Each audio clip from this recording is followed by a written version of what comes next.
Hello, hi everyone. समाजामध्ये कित्येक असे अफेअर वाढत चाललेले आहेत. त्याचा परिणाम त्यांच्या फॅमिलीवरती होतो, त्यांच्या मुलांवरती होत असतो. आज स्मार्टफोन वापरता वापरता लोकही स्मार्ट झालेत असं वाटत असतं, पण नाही तिथे लोक वायफळ वेळ घालवत असतात. आपल्याला काय करायचं, काय जगायचंय, आपलं आयुष्याचा मोटो काय आहे, हेही कित्येक लोकांना नाही समजत. त्यांना वाटतं लाईफ म्हणजे एन्जॉय, फक्त दुसऱ्याला आपण मूर्ख बनवत असतो. पण समोरचाही का मूर्ख बनतो याही गोष्टीचा विचार करणं गरजेचं असतं. सायकोलॉजी मीन्स जेव्हा तुम्ही तोंड उघडता, जेव्हा तुम्ही समोरच्या समोर प्रेझेंट राहता, यावरून कळत असतं की आपली मेंटॅलिटी काय आहे आणि आपण काय वागतो, काय बोलतोय. आणि समोरच्यालाही कित्येक जणांना कळत असतं. आज नॉर्मल माणसं आहेत, अननॉर्मल माणसं आहेत किंवा त्यापेक्षाही अननॉर्मल माणसं असतात. आणि हे जे मेंटली डिसीज असतात, माणूस लहानापासून त्याच्यावरती होणारे संस्कार किंवा त्याने जे काही पाहिलेलं असतं त्यावरूनही त्याच्या मेंटली डेव्हलप होत असतो माणूस हळूहळू. आणि आज तुम्ही पाहत असाल, माणूस साधारण 70 ते 80 वर्ष जगतो. त्याची हॉबीज, कोणाला पैसा आवडतो, कोणाला चांगलं सुंदर शरीर आवडत असतं, तर कोणाला दुसऱ्याला मूर्ख बनून आयुष्यात स्वतःचा मोठेपणा आणि दुसऱ्यांवरती राज्य करायला आवडत असतं. प्रत्येकाची वेगवेगळी मेंटॅलिटी असते.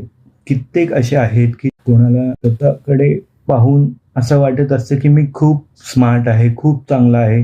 पण तुम्ही समाजासाठी काय करता आणि स्वतःसाठी काय करत असता? आज तुम्ही बघाल, आपण जेव्हा आरशासमोर उभा राहतो तेव्हा कळतं की आपण काय आहे, काय नाही आहे.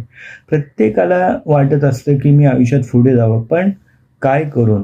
आज कित्येक अशी माणसं आहेत की त्यांच्याशी बोलणारी कोण नाही आहेत किंवा त्यांच्याकडे अफाट पैसा आहे, पण खूप सारे आजार त्यांना झालेले असतात.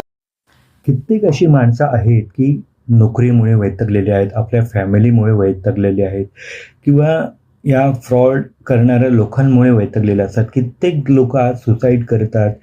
कित्येक जण टॅलेंटेड असूनही आयुष्यात काहीच नाही करू शकत म्हणून स्वतःला कोसत असतात.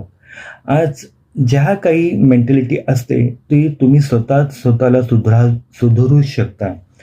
स्वतःला शांत राहा आणि स्वतः काय करायचं आहे याही गोष्टीचा आपण स्वतःच विचार केला पाहिजे. कित्येक जण आहेत की समाजासाठी चांगलं करण्याचा प्रयत्न करत असतात, चांगल्या गोष्टी समाजासमोर आणण्याचा प्रयत्न करत असतात, पण आज लोकांना चांगला माणूस असणारा व्यक्ती फार कमी आवडत असतो. त्यांना शो ऑफ आणि त्यांना फक्त त्यांच्या गरजा भागवण्यासाठी काही फक्त निमित्त दाखवत असतात. असेही लोकांना आवडत असतात, पण इमानाने त्यांना आपला म्हणणारा कित्येक माणसं फार कमी आहेत की ते समोरच्याला समजून त्याच्याशी नातं निभवत असतात. Okay, thank you.